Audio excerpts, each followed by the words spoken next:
আর মুখে প্রশ্ন না করে মনে মনে বারবার একই প্রশ্ন আওড়াতে লাগলাম। বেশ কিছুক্ষণ পর তার অবয়বটা একটু পরিষ্কার হলো।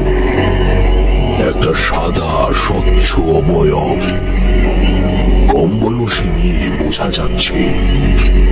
আস্তে আস্তে অনেক দূর থেকে আওয়াজ এলো। আমি ওর শরীরে ঢুকিনি, ওই আমাকে অপমান করে ঢুকিয়েছে। ও আমার আগের জন্মের স্বামী ছিল, তাই আমি সহজেই ওর শরীরে প্রবেশ করতে পেরেছি। আমি ওকে আমার কাছে টেনে নেব, আস্তে আস্তে টানবো। আমি ওকে কষ্ট দিতে চাই না। কিন্তু ওর তো এখনো অনেক আয়ু আছে, তুমি ওর শরীর থেকে বেরিয়ে যাও। আমি বেরোতে পারবো না। যদি কেউ আমাকে মন্ত্র পড়ে আহ্বান করে, তাহলেই আমি ওর শরীর থেকে বেরোতে পারবো। শোনো, তুমি এভাবে ওর শরীরে থাকতে পারবে না, এটা সম্ভব নয়। তুমি যদি আগের জন্মে সত্যি ওর বউ হয়ে থাকো, তাহলে অপেক্ষা করো। ওর যখন আয়ু শেষ হয়ে স্বাভাবিকভাবে মৃত্যু হবে, তখন ও তোমার সাথে মিলবে। আর কোনো আওয়াজ এলো না উপাস থেকে। দীপু কেমন যেন আচ্ছন্ন হয়ে আছে, তার চোখ বোঝা।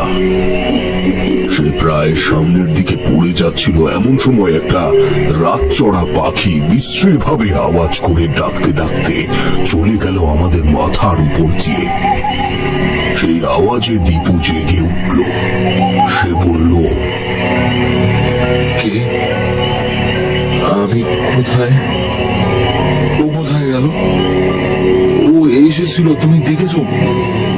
বলো, তুমি ওকে আমার কাছে এনে দেবে বলেছিলে। হ্যাঁ, এনে দেবো তো।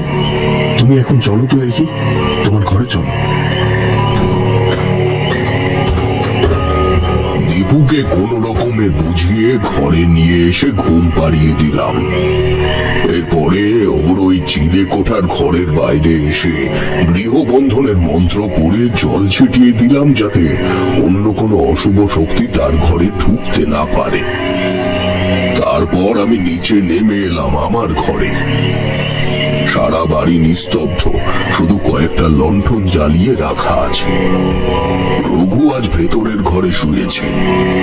আমার ঘরে এসে আমি বিছানায় শুয়ে প্রথমে ভাবতে লাগলাম কি করে দীপুকে এর থেকে বের করা যায়।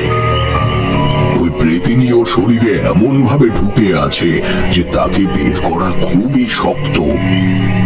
একমাত্র মন্ত্র দ্বারা আহ্বান করে ওকে বার করা যাবে, কিন্তু কি সেই মন্ত্র? মনে পড়লো দীপুর বিছানার উপরে কিছু বই দেখেছিলাম।